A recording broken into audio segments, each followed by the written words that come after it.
Voilà pour les titres. Bonjour à toutes et tous. C'est donc une escalade majeure dans les tensions au Moyen-Orient. Cette nuit, Israël a attaqué une centaine de sites militaires et nucléaires en Iran. Parmi les victimes figure notamment le chef des gardiens de la révolution. C'est un haut dignitaire du régime iranien. Cette attaque a lieu dans le cadre des tensions qui existent autour du programme nucléaire iranien.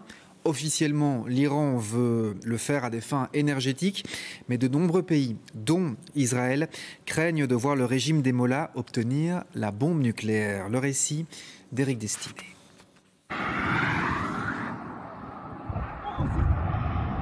Des explosions, des panaches de fumée. Le plus important site nucléaire de l'Iran vient d'être touché. Il se trouve à Natanz, dans le centre du pays. On le voit ici, derrière ce journaliste de la télévision d'État. Dès 3h30 du matin, 200 avions de chasse israéliens ont attaqué l'Iran. We struck at the heart of Iran's nuclear weaponization program. We targeted Iran's main enrichment facility in Natanz. We targeted Iran's leading nuclear scientists working on the Iranian bomb. We also struck at the heart of Iran's ballistic missile program. Les frappes israéliennes ont notamment touché Kermanshah, Isfahan, Arak, Tarbiz et la capitale, Téhéran, où les dégâts sont importants. Là-bas, des quartiers résidentiels ont aussi été frappés.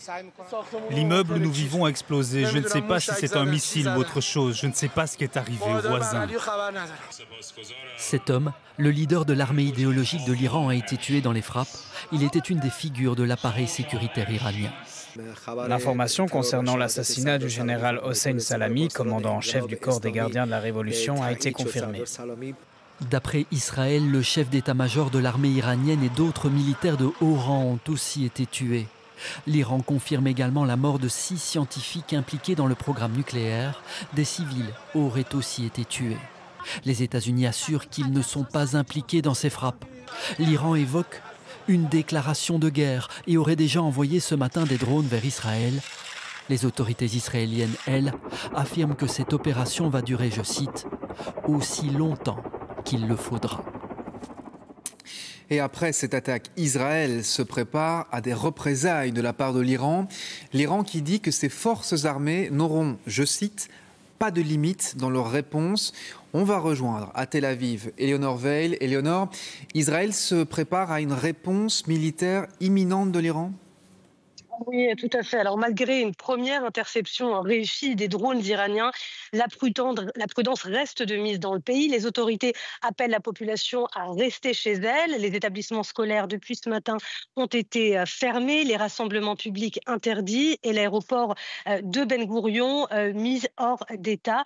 Et des abris ont été ouverts également dans tout le pays. Seuls les commerces de première nécessité restent à cette heure ouverts. Et ce matin, on pouvait d'ailleurs voir de longues files d'attente devant les supermarchés parce que les Israéliens le savent, ils se préparent à passer de longues heures dans les chambres fortes et suivent avec attention les consignes de sécurité qui évoluent, il faut le dire, heure après heure. Alors, à la différence de l'attaque massive d'octobre 2024, le chef d'état-major a estimé que les capacités balistiques de l'Iran étaient limitées. Téhéran, dit-il, serait isolé. Le Hezbollah affaibli, la Syrie d'Assad mis hors jeu et donc tous ces relais puissants nettement affaiblis. Mais l'inquiétude demeure bien évidemment en Israël et chacun sait ici que la situation peut évoluer à tout instant.